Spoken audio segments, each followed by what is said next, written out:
This message comes from Capital One. Access comprehensive solutions from a top commercial bank that prioritizes your needs today and goals for tomorrow. Learn more at CapitalOne.com/commercial. Member FDIC. Hey everyone, before we start the show, you may have heard that President Trump has issued an executive order seeking to block all federal funding to NPR. This is the latest in a series of threats to media organizations across the country.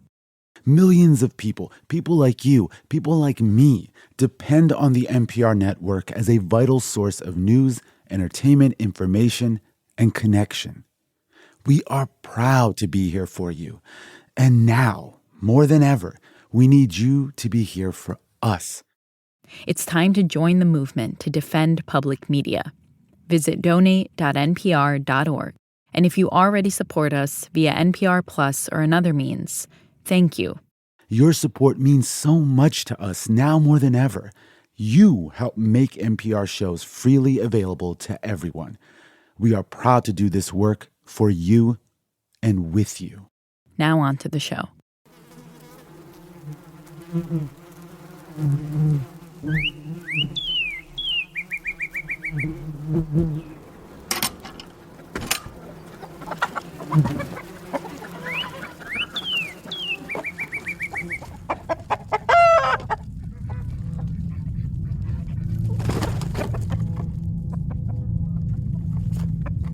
The only time that I really remember that I was scared was that dark Sunday.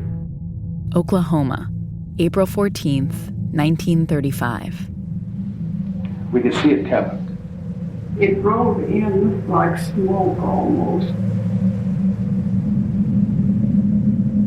On the horizon, a wall of black dust over 500 feet tall, stretching as far as the eye could see. It'd be just death quiet. The neighbor said there was birds flying ahead of that storm. And that storm hit.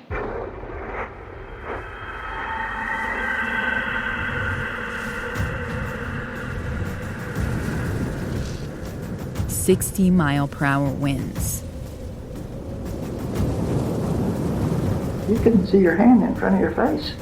The storm ripped through 6 states, from Nebraska to Texas.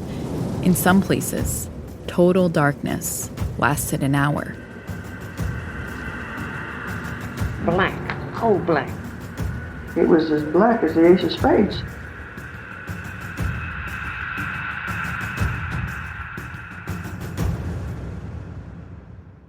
It was a day that haunted the minds of those who lived through it. They called it Black Sunday. You just felt like you were going to choke. You know, that dust was just, you couldn't hardly breathe. If you knew anything about the scripture, you know what it says, that the moon will turn dark and this, that, and the other. So we just had the feeling that this is the end of time. I thought that was the end of the world. The very next day, a journalist coined a new term to describe what was happening across the Great Plains. He called it the Dust Bowl. What you just heard were oral histories conducted with people who lived in the heart of it. But those dust storms just devastated the country. They were perpetual, and you can depend on it. The dust was relentless and inescapable. It covered every inch of people's homes. It choked the crops. It filled people's lungs, causing hundreds, maybe thousands of people to die from dust pneumonia.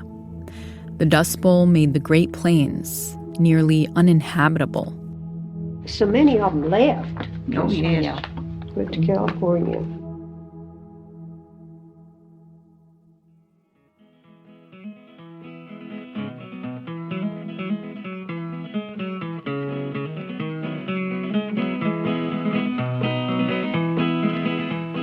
Lots of folks back east, they say, is leaving home every day, beating the hot old dusty way to the California line. Woody Guthrie, the Dust Bowl troubadour, immortalized this time in song. Across the desert sands they roll, getting out of that old dust bowl. They think they're going to a sugar bowl, but here's what they find. Looking east from Los Angeles, the city's top brass began to panic. The Dust Bowl migrants were not the kind of people they wanted coming to their shining city. So they began to hatch a plan to stop them.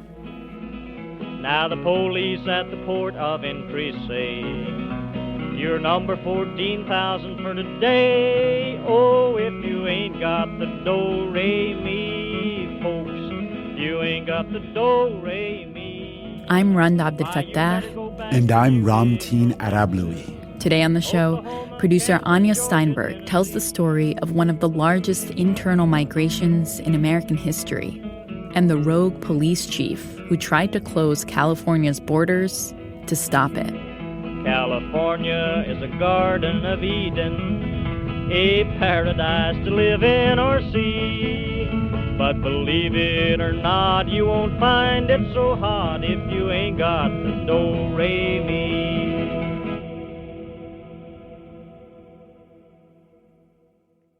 Hi, this is Kyle from Boys Town, Nebraska. You are listening to Throughline from NPR.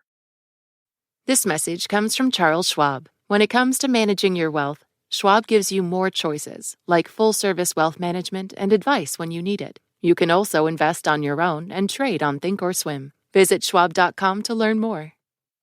This message comes from Strawberry.me. You've worked hard to get where you are, but what's next? Strawberry.me Career Coaching helps professionals like you take the next big step with confidence by matching you with a certified career coach who understands your goals and challenges. This isn't just advice. It's a personalized, results-driven approach to uncover hidden strengths, overcome obstacles, and accelerate your career growth. Visit strawberry.me/NPR to claim your $50 credit. This message comes from Amazon. Have you ever gotten sick on a very expensive, very non-refundable family trip? Amazon One Medical has 24/7 virtual care, so you can get help no matter where you are. And with Amazon Pharmacy, your meds can get delivered right to your hotel fast. It's kind of like the room service of medical care. Thanks to Amazon, healthcare just got less painful. Part 1. The Great White Spot.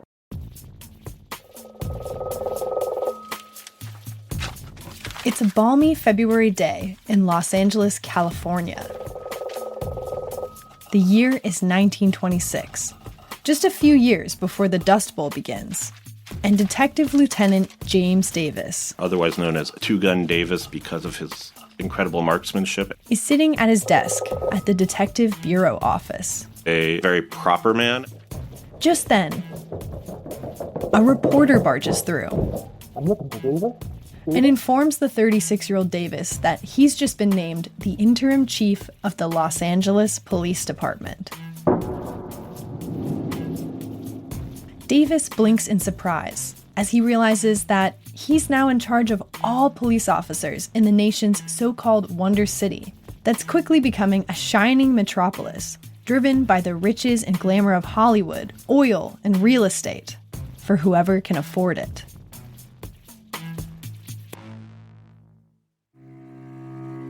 Davis started his life very poor. Born in 1889 in Texas. To a strict Methodist mother. Once, as a youngster, I found a pack of playing cards. I took them home and asked my mother what they were. She told me and hurriedly threw them in the fire. Davis's upbringing shaped his worldview. He lived a lifetime of sobriety. This is Bill Lasher, author of The Golden Fortress, California's Border War on Dust Bowl Refugees. He was a very brusque, very authoritarian man. At age 16, he ran away from home. For a while, he farmed and worked hard labor jobs. Then he joined the Army and was stationed in the Philippines. The Army brought discipline to his life, a sense of order and stability. The military was a good fit, but once he left the Army, his future was less clear. So, like many others, he migrated to California. And arrived in Los Angeles penniless and unsure what he was going to do next. He was so poor that all he had to wear was his Army uniform. Until he heard about a new opportunity with the LAPD. He signs up and gets work as a beat officer. But it doesn't go well. He gets kicked out. He drifts for a while, traveling across the U.S. doing odd jobs. But then he writes a letter to the then police chief asking for another chance. And he gets it. In 1912, he returns to the LAPD. After a while, he's placed on the Vice Squad. He was an early drug warrior. He saw it as a moral contagion to be a drug addict. The underworld fears, but does not hate him. He'll play square, his victims tell you. Close your eyes and imagine a cop from a film noir movie. Well, that's pretty much James Two Gun Davis. He is known for sort of daring raids on things like drug dens and vice dens. His friends call him Jim, and his enemies give him lots of elbow room. At one point, he swung through a window to, arrest some criminals. And the local papers, like the LA Times, eat it up. He's got guts, is the consensus of opinion among the gentry that ought to know. The press is obsessed with him. They wax poetic about his, quote, eyes blue and keen, and his, quote, thick, wavy hair. He knows what it is to have the muzzle of a revolver pressed against his rib. He believes maybe there's some fights, maybe there's some people hurt, but if he gets those criminals, it's okay.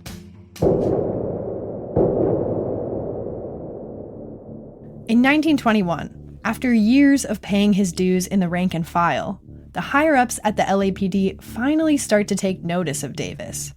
They give him his first promotion. Then it's like wildfire. Davis moves fast. Bust after bust after bust. He becomes head of the Vice Squad. Promotion after promotion after promotion.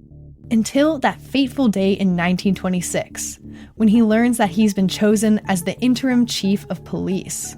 Shortly after, Davis gets the job for good. And he immediately starts to reshape and modernize the force into a more professionalized, standardized, uniformed police force. Under his watch, LAPD officers have to look a certain way. He enforces wearing the uniforms a certain militaristic style. And they have to know how to use their guns. He insists that members of the LAPD are top marksmen. Davis is a showman when it comes to his raids, but he's making all these other changes quietly. He is what the LA Times describes as soft-spoken and hard-fisted.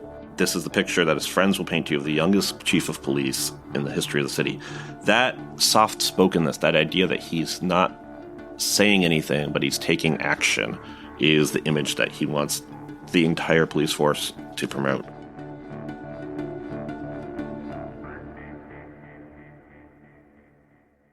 LA civic and business leaders, as well as the press, like the LA Times, applauded his efforts.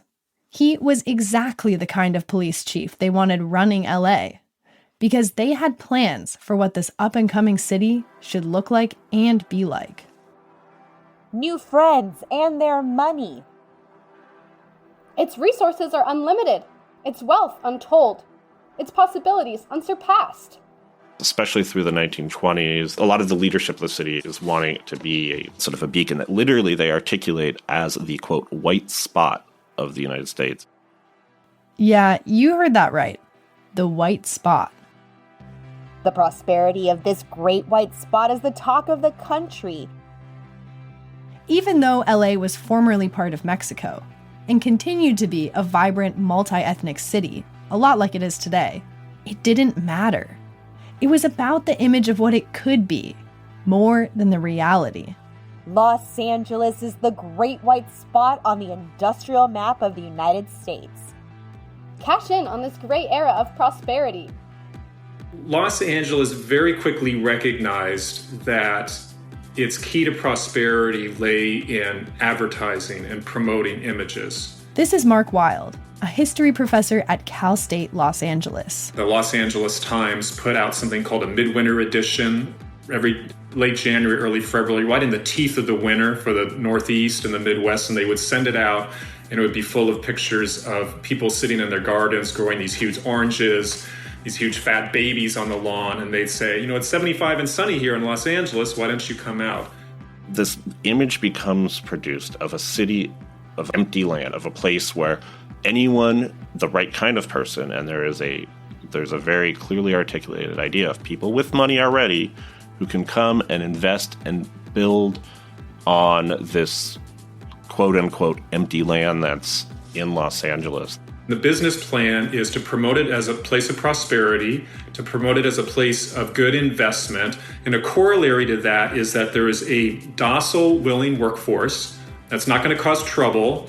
Which was an important bit of marketing, because in recent years, labor organizers had taken aim at big business across the country.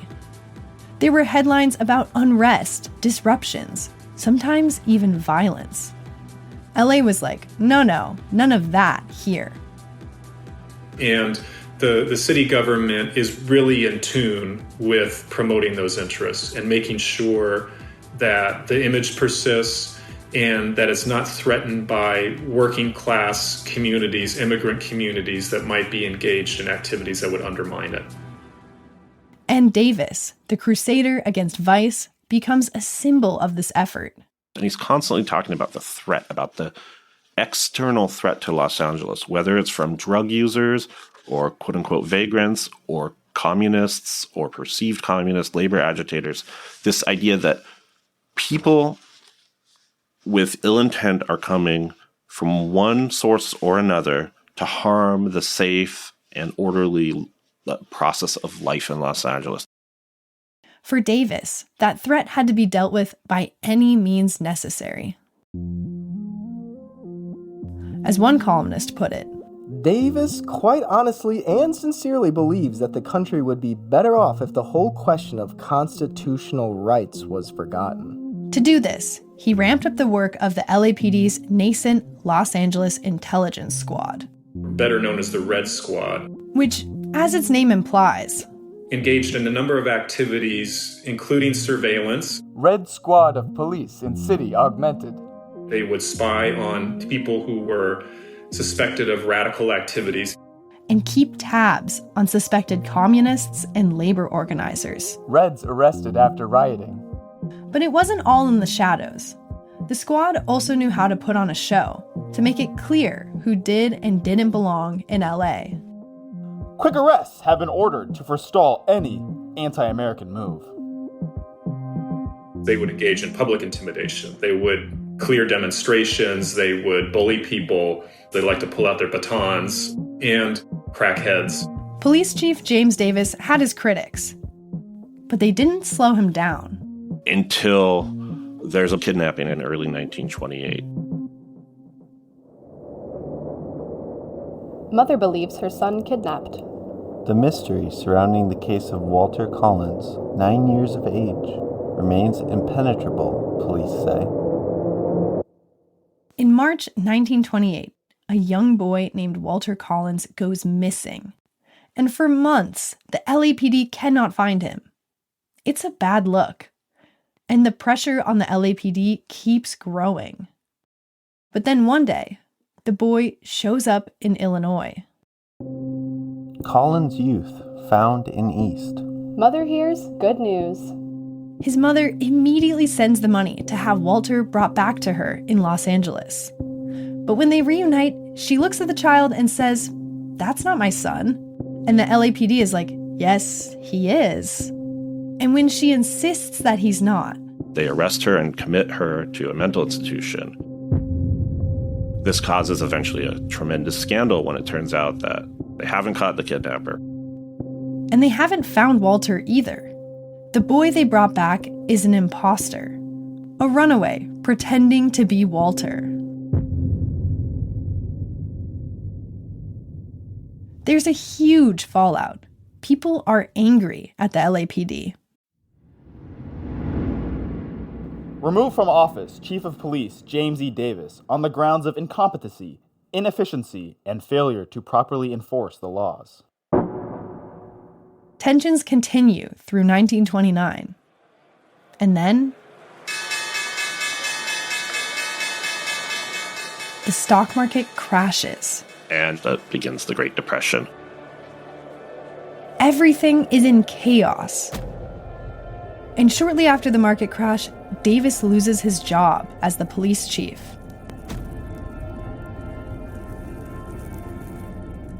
But before long, he'll get another chance.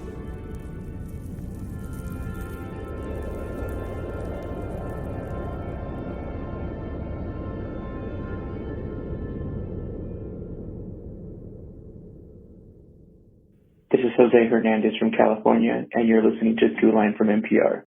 This message comes from Betterment. Don't just imagine a better future. Start investing in one with Betterment. Whether it's saving for today or building wealth for tomorrow, Betterment works to help people and small businesses put their money to work. Automating to make saving simpler, optimizing to make investing smarter, and building innovative technology backed by financial experts. Invest in yourself. Invest in your business. Invest in better with Betterment at Betterment.com. Investing involves risk. Performance not guaranteed. This message comes from Homes.com. When you're shopping for a home, you want to know as much about the area around it as possible. Homes.com has got you covered with a comprehensive neighborhood guide from local experts. Homes.com. We've done your homework. This message comes from BetterHelp. This Mental Health Awareness Month, BetterHelp is encouraging everyone to take care of their well-being and break the stigma associated with mental health. BetterHelp works to make people healthy and happy because when people are taken care of, everyone benefits, including families, colleagues, and communities.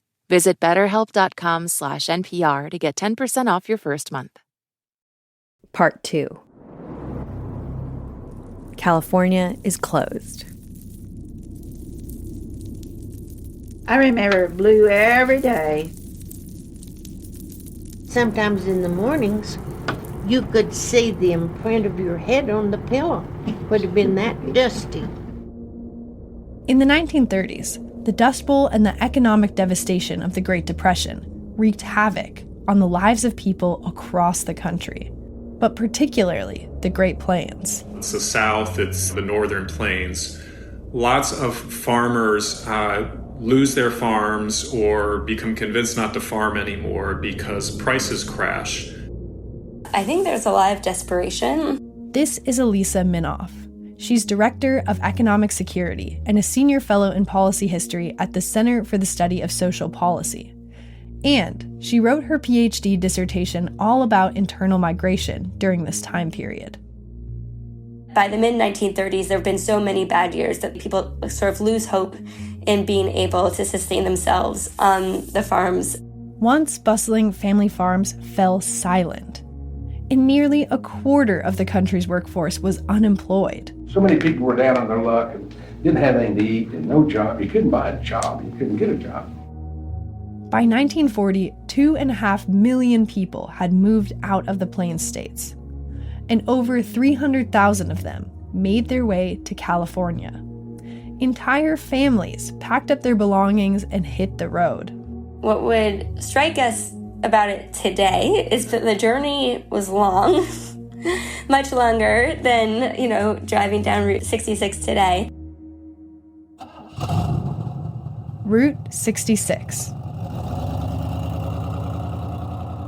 In 1930, the Mother Road, as John Steinbeck would later dub it in his novel The Grapes of Wrath, was over 2,400 miles long and stretched from Chicago all the way to Los Angeles. You had a steady stream of people coming across, and oftentimes these broken down looking jalopies with all their life's possessions piled on top of them, families with kids, and that procession was real.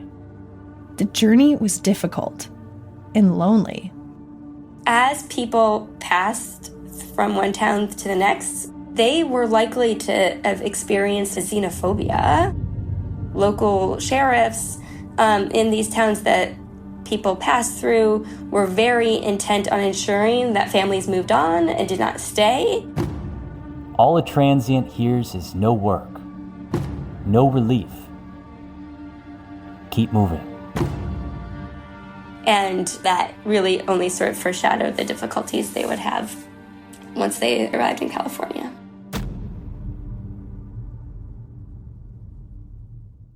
Is this the dumping ground for the country's unemployed? LA Times, 1932. In overall terms, migration to California slows. But people are still coming in. It's just not the kind of people Los Angeles city leaders wanted to attract. From the perspective of the LA civic leadership, the character, the makeup of that population changes dramatically. There's a lot more folks coming in looking for work without capital. They're not going to be buying a home. They're not going to be moving into these middle-class districts. They're desperate. At first, there's a lot of sympathy for these migrants. Los Angeles had this network of support for destitute people. And so you had a lot of the missions and settlement homes and different types of institutions that would cater those folks sort of in downtown LA. This was the case in cities across the country. The understanding basically was that we were taking care of our own people. The care for these folks was really the duty of the communities in which they resided. But the Depression changed everything. Things got so tough so quickly. So many people lost their jobs, lost their homes, lost their way of livelihood, that it swamped this private network of support that had existed. Completely overwhelmed the community chest organizations, the soup kitchens. There was just no way they could handle it. And so as the decade progressed and the Great Depression continued, folks began to try to find ways to try to manage this burden. And one of the ways for communities where people were coming in was to try to exclude folks who they would claim didn't belong. And an easy target was all the newcomers driving into LA on Route 66. Some folks began to say, all right, folks who aren't working now, they have different options. Maybe they should be getting back to work. And if they aren't, then why not? Newspapers and politicians at the time often referred to these migrants as indigents, vagrants, transients, or bums. People are exhausted, and I think some of their sympathy is starting to run out.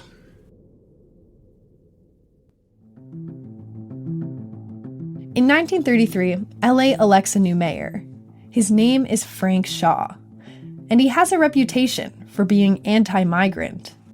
Shaw advocated for a county-wide anti-indigent ban in the 1930s and sort of the early days of the Depression. But there's a catch. The problem is that Shaw was born in Ontario, Canada. Shaw is Canadian. He is, ironically, a migrant himself. And also, there's not good evidence that his parents ever had him or his brother naturalized. And if that's the case, it means he's not actually eligible to be LA's mayor. It's a scandal in the making. And when Harry Chandler, the publisher of the LA Times, catches wind of the story, he sees an opportunity. He goes to Shaw and says, let's make a deal. As the story goes, at least, he agrees to hold back these reports that are alleged to prove that Shaw is, in fact, a Canadian. And in exchange, he gets Shaw to agree to reinstall Davis as chief of police. James Davis, as in the recently fired police chief, who tends to play it loose when it comes to people's civil rights, all in the name of preventing crime. Chandler and others, people in the Los Angeles Chamber of Commerce, want someone like Davis who isn't as concerned about the criticisms that happen with anti-labor activity to be there at the head of the LAPD. And it works. Davis is reinstated as the LAPD's chief of police, with the express purpose of picking up where he left off. The gloves are off, I guess, and he runs with it. Davis hits the ground running. It's not long before the Red Squad, the anti-communist policing unit, is again starting to infiltrate political movements and things like that, and starts to try to smear people perceived to be labor agitators. War. War to the finish. War in which every radical head will be stomped back into the earth as quickly as it rises. And of course, Davis keeps the interests of Chandler and the other business leaders of LA in mind. And they, in turn, scratch his back. We appreciate that Chief Davis and his co-workers in Los Angeles are fighting the battle of all of Southern California when they hold firmly in check the subversive activities of radical agitators. The Los Angeles Times, which as much as anyone really supported them, would report how they were sort of controlling the Reds and getting rid of the criminals and all of that. Suppression of violence commended. Colonial War Society praises Chief Davis and local police force. This time around, Davis gravitated to the attention. He wanted everyone to know that he meant business. He was a very media-friendly person. He loved to take pictures of himself looking tough, pointing guns at the camera. He really embraced the image. The state's incoming migrants quickly became the focus of his policing work. And by the mid-1930s, these efforts were particularly pointed at single men, which Davis and critics would call hobos or vagrants. Those were the folks who were considered a threat. They're unattached. They're potentially prone to criminality. They're prone to labor disruption. And if you have a single male who doesn't have a family to provide for, no children to provide for, all those types of responsibilities tend to engender not only sympathy, but responsibility. Speaking to a group of Hollywood women in 1934, Davis made it clear that his fight to rid the city of vagrants was an extension of his work to rid the city of communists. Americans are asleep. In 2 to 6 years, communism will be a reality in the United States if drastic steps are not taken to check it. Davis and LA's business elites feared that poor migrants coming into the state were more likely to join a labor movement or vote for socialist ideas, which they saw as a growing threat in California. We mean mass production under modern conditions. The land workers are to have the best land and the factory workers the best machinery. In 1934, Upton Sinclair, Most famous as a muckraking journalist, he wrote a book called The Jungle about the Chicago meatpacking industry. And until very recently, a socialist. He runs in the Democratic Party, and to everybody's shock, he wins the Democratic primary, and he runs for the governor of California. And he devises a plan called EPIC. End poverty in California. This is Upton Sinclair, speaking later in his life about his upstart campaign. And of course, EPIC suggests something important and something wonderful. And this stuns the civic leadership in Los Angeles and across the state. They're scared to death because these policies seem to reflect a direct assault on business as usual. They fear that their hold on power is going to falter. So they get to work on a smear campaign to discredit Sinclair. They develop a message to counter Sinclair's campaign. They paint him as a radical. They paint him as a leftist. They even suggest he's a Russian agent. I'm going to vote for Upton St. Clair. Will you tell us why? Upton St. Clair is the author of the Russian government, and it worked out very well there, and I think it should do here. And then they enlist the Hollywood studios, who obviously want a part of this as well. A lot of Hollywood bigwigs do not want radical politics. They want a nice, business-friendly LA. So they chip in and help produce so-called newsreels that would run before feature films at movie theaters. They create these fake newsreels. They have these actors hired to portray unemployed workers coming into California, riding the rails and saying, I'm coming to California because I heard Upton Sinclair is going to be governor. And once he's in there, I'm going to be able to take advantage of these great resources that are going to be able to provide for me. California is going to be cleared of poverty and everybody gets things for nothing. Upton Sinclair tries to fight it, calling it the lie machine. But it's a loud and inescapable campaign. And it works. He's defeated fairly easily.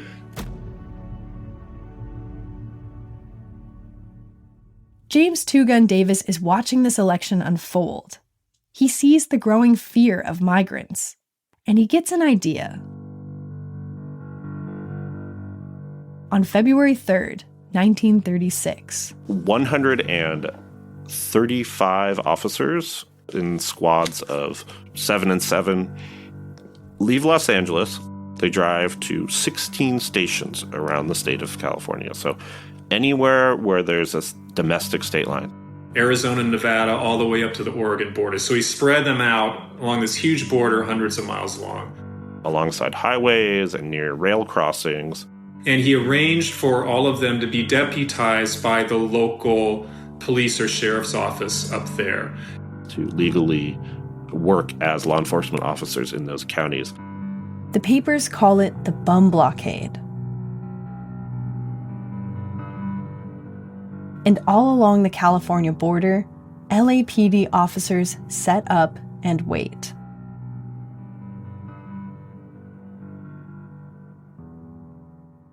Hello, my name is Jeff Cooper from Bozeman, Montana. I love Throughline, usually listen to it on the way home from skiing with my 2 young daughters, or you'll catch me listening to it on the way to my job as a flight paramedic. Keep up the good work. I love Throughline, and it's a great show. Thank you. This is a message from Noom. When it comes to weight loss, no 2 people are the same. That's why Noom's programs are personalized and based on your unique psychology and biology. With Noom, the days of starting and stopping weight loss plans are over. Start building better habits with Noom. Get your personalized plan today at Noom.com. This message comes from Progressive Insurance. Progressive makes it easy to see if you could save when you bundle your home and auto policies. Try it at Progressive.com. Progressive Casualty Insurance Company and Affiliates. Potential savings will vary. Not available in all states. Part 3. That do-re-mi.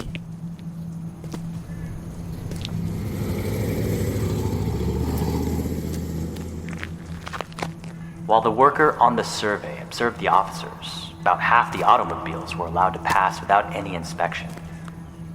In 1936, the California state government released a nearly 400-page report on migrants to the state. And an entire section of it was devoted to surveyors' eyewitness accounts of the LAPD's border blockade. A beautiful new Packard sedan with 4 passengers was signaled to pass, the officer turning to the worker, remarking, "We would make enemies if we stopped people like that."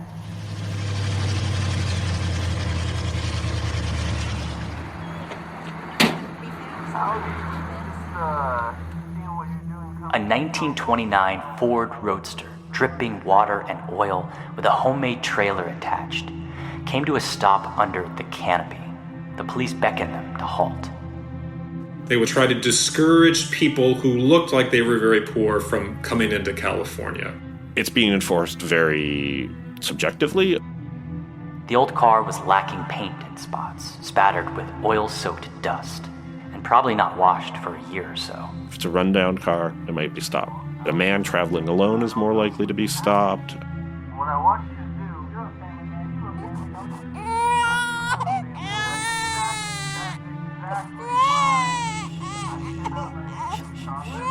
The family totaled 9, the oldest boy, 18, sat alone in the middle of the trailer. Heaped around him were what appeared to be all the worldly possessions the family owned. Questioning them, asking why they're coming into state, where they're coming from, who they are, what their name is, proof of work, proof of means, or proof you have somewhere to go. A check with the police revealed that the family were coming to California for the first time to see the wife's sister. They had $30 in cash.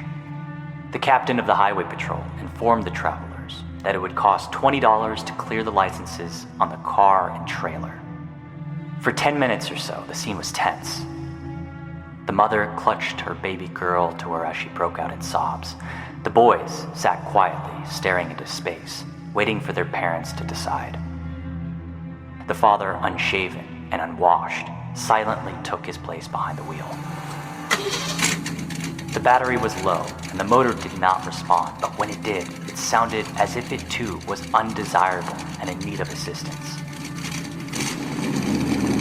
The father turned the Ford around, and the family of 9 went back over the road they had traveled, having denied police the privilege of fingerprinting them as not wanted in California.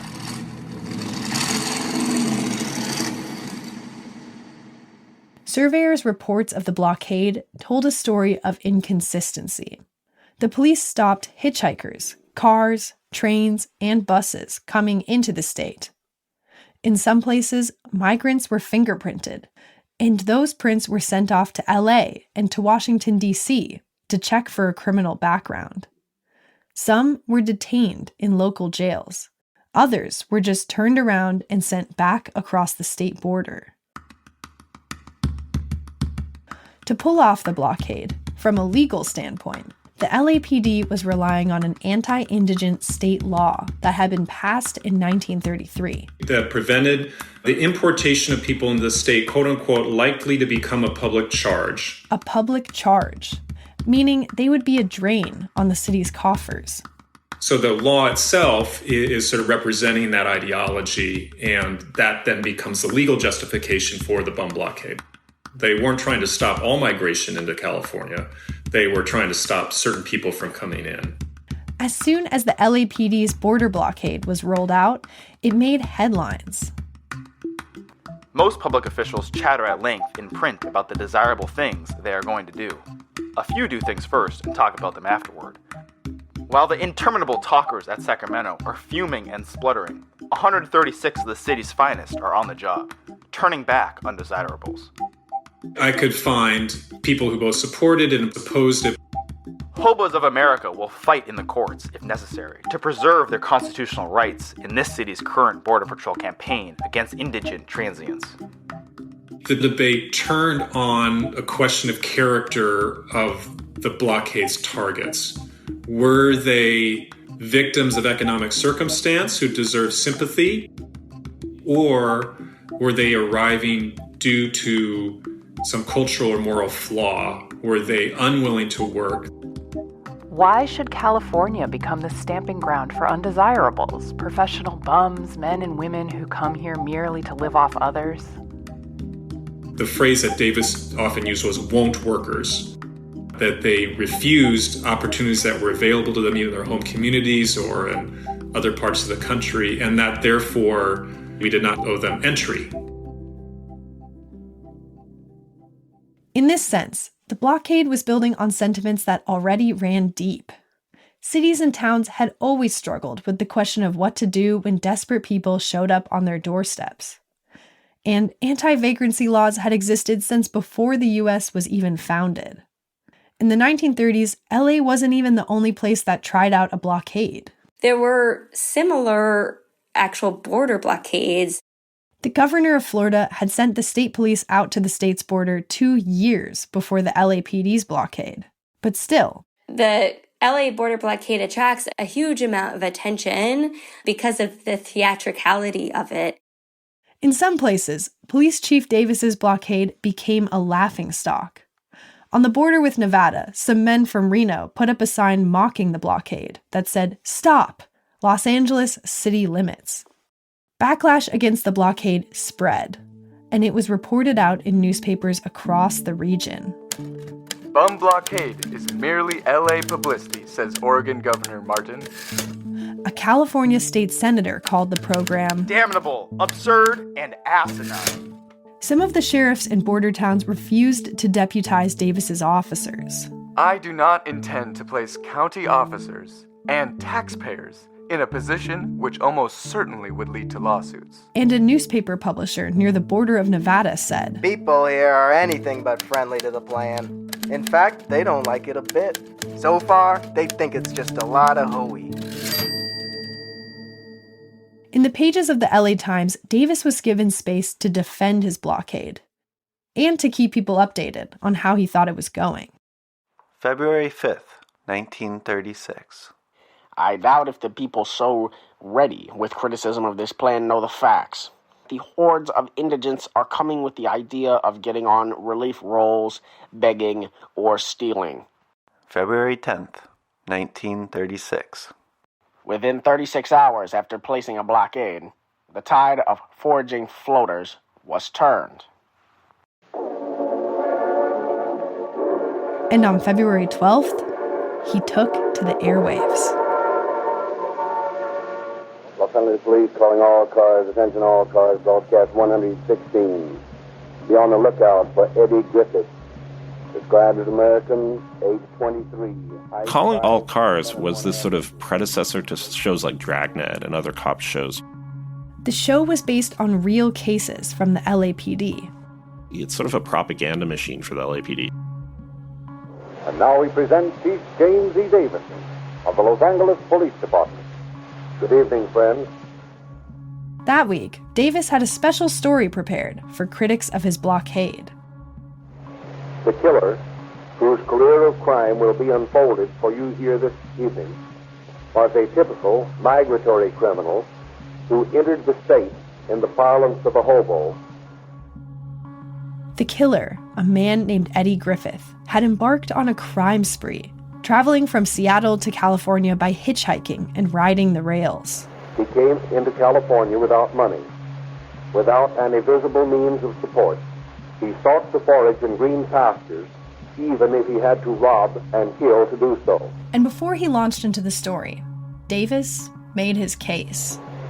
Tonight's story is the true story of one migratory indigent whose criminal career under a proper fingerprint and Border Patrol program might have been nipped in the bud. If something like his border blockade had existed, Davis said Eddie Griffith never would have made it to California. The only hitch was, there was no Eddie Griffith. The story wasn't true. It was a dramatized version of a couple of police cases, stitched together and embellished. And the same was starting to seem true of the entire premise of Davis's border blockade. His claims about hordes of dangerous migrants storming the border were seeming flimsier each day.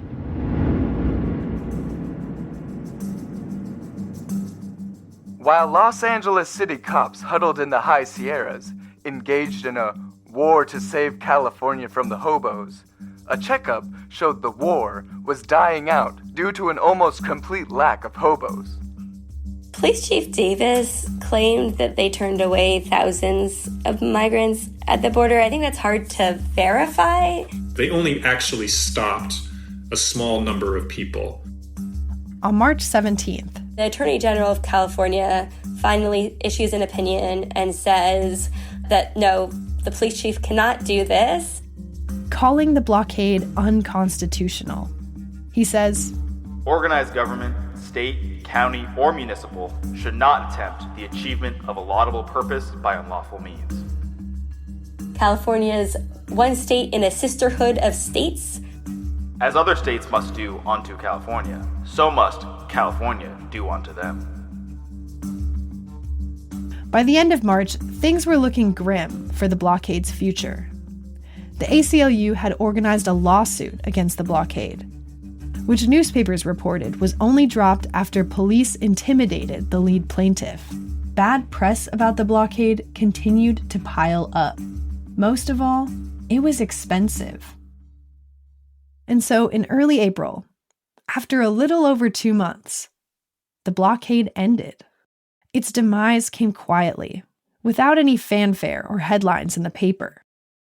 I think it was fairly obvious to most people at the time that this was for show, that this was not making an appreciable difference in migration into the state. Lots of people were still coming in. It was fairly easy to get around the blockade if you needed to. Looking back from the perspective of history, no, it was not effective.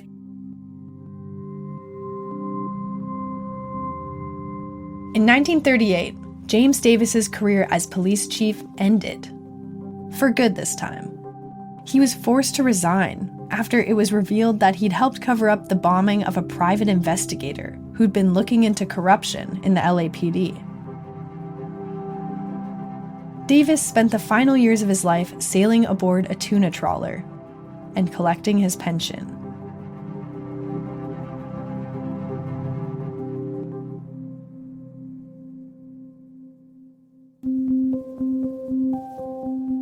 Meanwhile, California's attitude towards migrants changed. With the arrival of World War II, suddenly everything slams into reverse. The U.S. starts ramping up the war effort in 1940, sending supplies to Allied forces in Europe. Suddenly, California and many other places in the state want as many migrants as possible because of the building war effort. And so communities that might have wanted to exclude people before are now desperate for them. And in 1941, a Supreme Court case would cement that change. Edwards v. California. The case revolved around a 1933 law, the same anti-indigent law that Davis used as legal justification for his blockade.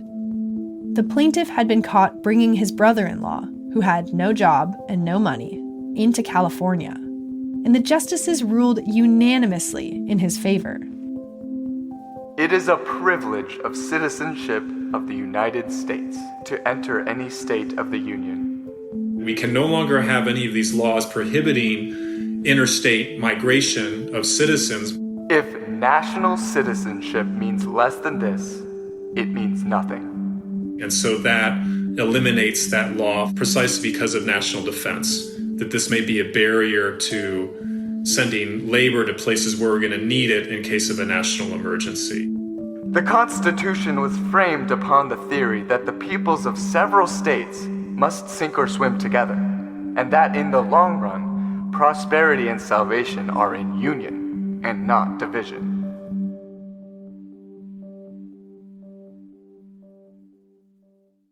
In some ways, Davis's legacy, the border blockade, lived on. Just maybe not with the effect he intended. It really did lead people to try and interrogate the rights that they sort of instinctively felt were being violated by the blockade. People said, if citizenship means anything, it means that I should be able to move about the United States and to be treated like I belonged where I ended up. I think the blockade shows the malleable definition of who deserves to belong or not belong in a community. Different people can come under attack, even those that you wouldn't expect, like native-born white American citizens. The sort of instrumental morality of attitudes towards migrants and homeless people depending on social demand. It really does turn on a dime.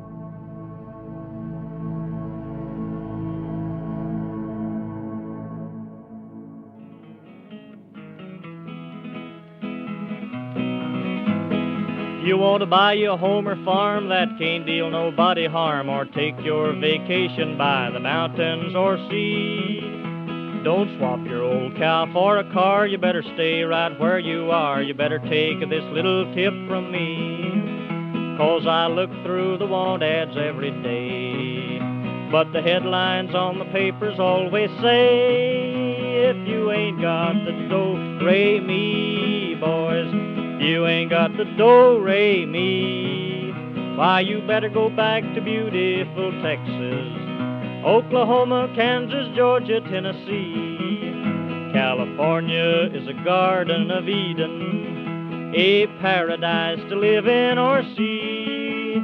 But believe it or not, you won't find it so hot if you ain't got the do-re-mi.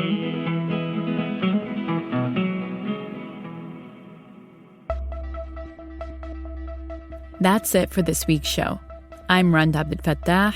And I'm Ramteen Arablouei. And you've been listening to Throughline from NPR. This episode was produced by me. And me. And Lawrence Wu. Julie Kane. Anya Steinberg. Casey Miner. Christina Kim. Devin Katayama. Irene Noguchi. Voiceover work in this episode was done by Mark Roth, Kevin Jones, Tessa Hall, Ari Steinberg, Bergen Hoff, and Alice Oriola. Thank you to Johannes Dergi, Edith Chapin, and Colin Campbell. Special thanks to Shelley Lemons, Steve Kite, and the Oklahoma Oral History Research Program at Oklahoma State University for access to the Dust, Drought, and Dreams Gone Dry collection, to Ludlow Music for permission to use Woody Guthrie's Do-Re-Mi, and to the Balch Art Research Library at the Los Angeles County Museum of Art for their recording of Upton Sinclair. Fact-checking for this episode was done by Kevin Vogel. The episode was mixed by Robert Rodriguez. Music for this episode was composed by Ramteen and his band Drop Electric, which includes Naveed Marvi, Sho Fujiwara, Anya Mizani. And finally, if you have an idea or like something you heard on the show, please write us at throughline@npr.org. And make sure to follow us on Apple, Spotify, or the NPR app so you never miss an episode. Thanks for listening.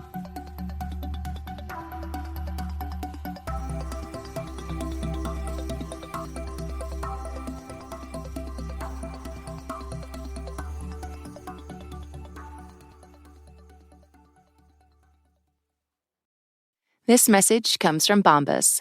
Nearly 30% of marathoners end their race blistered. Bombas running socks are strategically cushioned to help say bye to blisters. Run to bombas.com/NPR and use code NPR for 20% off your first purchase. This message comes from Mint Mobile. If you're tired of spending hundreds on big wireless bills, bogus fees, and free perks, Mint Mobile might be right for you with plans starting from $15 a month. Shop plans today at mintmobile.com/switch. Upfront payment of $45 for 3-month 5GB plan required. New customer offer for first 3 months only. Then full price plan options available. Taxes and fees extra. See Mint Mobile for details. This message comes from Warby Parker. What makes a great pair of glasses? At Warby Parker, it's all the invisible extras without the extra cost, like free adjustments for life. Find your pair at warbyparker.com or visit one of their hundreds of stores around the country.